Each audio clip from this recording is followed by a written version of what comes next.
আসসালামু আলাইকুম। গুপ্তবিদ্যা সন্ধান ইউটিউব চ্যানেলে সবাইকে সুস্বাগতম। আশা করি সবাই ভালো আছেন। আমি আল্লাহর রহমতে ভালো আছি। তো বিদ্যাটা আগে দেওয়ার দরকার ছিল দুর্গাপূজা। তো আপনারা সাধনা করতে পারবেন। খুব সহজ একটা নিয়ম। তো আপনারা কিভাবে কি করবেন আপনাদেরকে বলে দেই। এইটা দিয়ে আপনারা বশীকরণ কাজ করতে পারবেন, স্বামী স্ত্রীর মিল করতে পারবেন।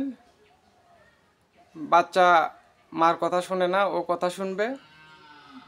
শরীর বন্ধর জন্য তাবিজ দিতে পারেন।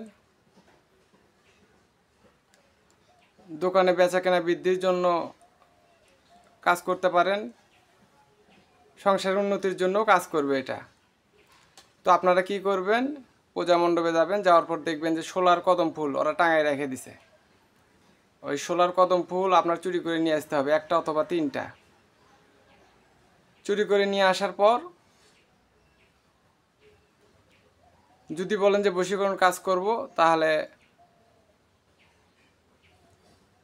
একটা শোলার কদম ফুল থেকে তিনটা ছোট ছোট কুড়ি নেবেন, আরেকটা থেকে তিনটা নেবেন, নিয়ে দুইটা আলাদা আলাদা তাবিজে ভরাবেন।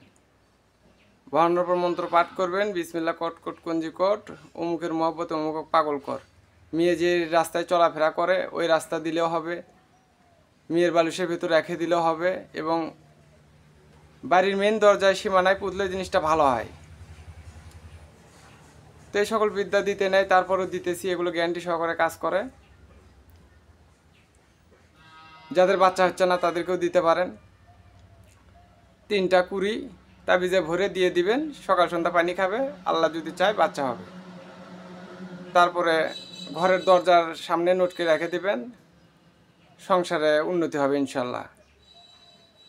দোকানের ঘরের সামনে লটকে রেখে দেবেন, দোকান ঘরে বেচাকেনা বৃদ্ধি হবে। তো এগুলো অমূল্য বিদ্যা, যা বলার বাইরে। আবার আপনি তিনটা কুড়ি একটা তাবিজে ভরে শরীরে ব্যবহার করবেন, শরীর বন্ধ থাকবে। কিন্তু গরু মাংস খেতে পারবেন না, মৃত মানুষের বাড়িতে যাইতে পারবেন না, নদী নালা পার হইতে পারবেন না। এগুলো অবিশ্বাস্য সব শক্তি।